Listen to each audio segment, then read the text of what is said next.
Expand Design, a roomy cabin, dual tone interiors, 15 smart utility spaces, and a large boot space, all there to expand your life. Welcome to Easy Space.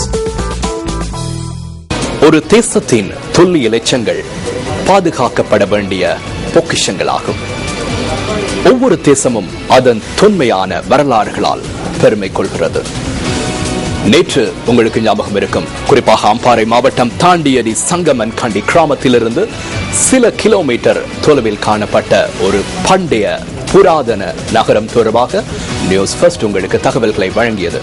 அந்த வகையில் எமது news first குழாத்தினர் இந்த பண்டைய நகரம் தொடர்பாக ஆராய்வதற்கு சென்ற சந்தர்ப்பங்களில் இன்னும் வியத்தகு தடயங்களை காணக்கூடியதாக இருந்தது. குறிப்பாக அந்த நகரத்தினுடைய கட்டிடங்களுடைய இடிபாடுகள் தொடர்பாக அறிய கிடைத்தது. நமது நியூஸ் ஃபர்ஸ்ட் குழாத்தினர் இது தொடர்பான விரிவாக ஆராய்ந்து வருகின்றார்கள். குறிப்பாக கிறிஸ்துவுக்கு முற்பட்ட காலத்தில் ஆட்சி செய்த மன்னர்களால் வாழ்ந்த நகரமாக இது இருக்கலாம் என சந்தேகிக்கப்படுகிறது. பொறுத்திருந்து பார்க்கலாம் இதன் நிலை எவ்வாறு அமைப்போகிறது என்று சொல்லி பல சான்றுகள் இதுவரை கிடைத்திருக்கின்றன. பல கட்டிடங்களுடைய இடிபாடுகளை 2ஆம் நாள் பயணத்தின் போது காணக்கூடியதாக இருந்தது. அது தொடர்பான பார்வை அடுத்து. இந்த பகுதி இளைஞர்களின் உதவியுடன் தான் நான் இந்த காட்டு பகுதிக்குள் வந்திருக்கின்றேன்.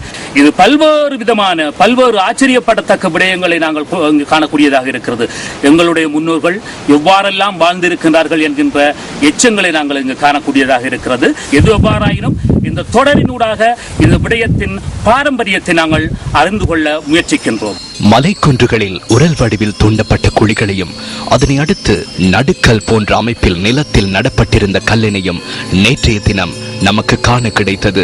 அதனைத் தொடர்ந்து அரண்மனையின் இடிபாடுகளை தேடி எமது பயணம் தொடர்ந்தது.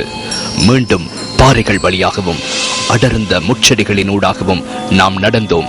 நமது பயணத்தின் ஒரு இடத்தில் மேலும் ஒரு தடயம் நமது கண்ணில் பட்டது.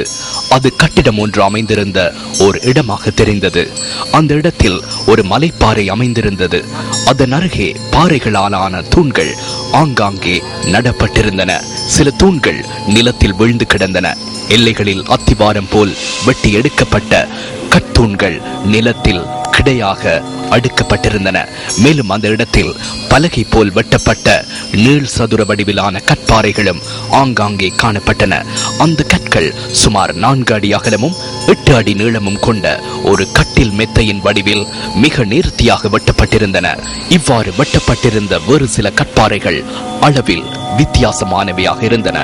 ஆச்சரியத்தோடு நாம் அந்த இடத்தை மேலும் நோட்டமிட்டோம்.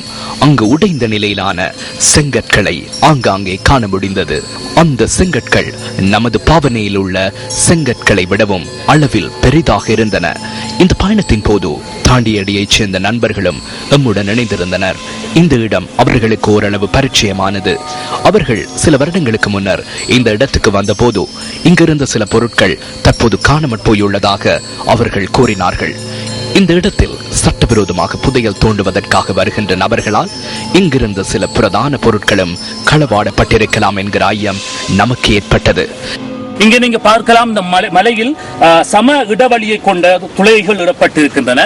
இவ்வாறு பல்வேறு விடயங்கள், இது சாதாரணமாக இயந்திரங்களால் கூட செய்ய முடியாத பல்வேறு விடயங்களை அந்த காலத்தில் வசித்த மனிதர்கள் செய்திருக்கிறார்கள் போல் தெரிகிறது.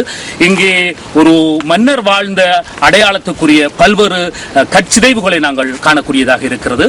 பார்ப்போம் இன்னும் என்ன விடயங்களை நாங்கள் காணக்கூடியதாக இருக்கிறது என்பதை தொடர்ந்து நாங்கள் பார்க்கலாம். நியூஸ் ஃபர்ஸ்ட் செய்திகளுக்காக தாண்டியடியிலிருந்து UL மப்ரூக்.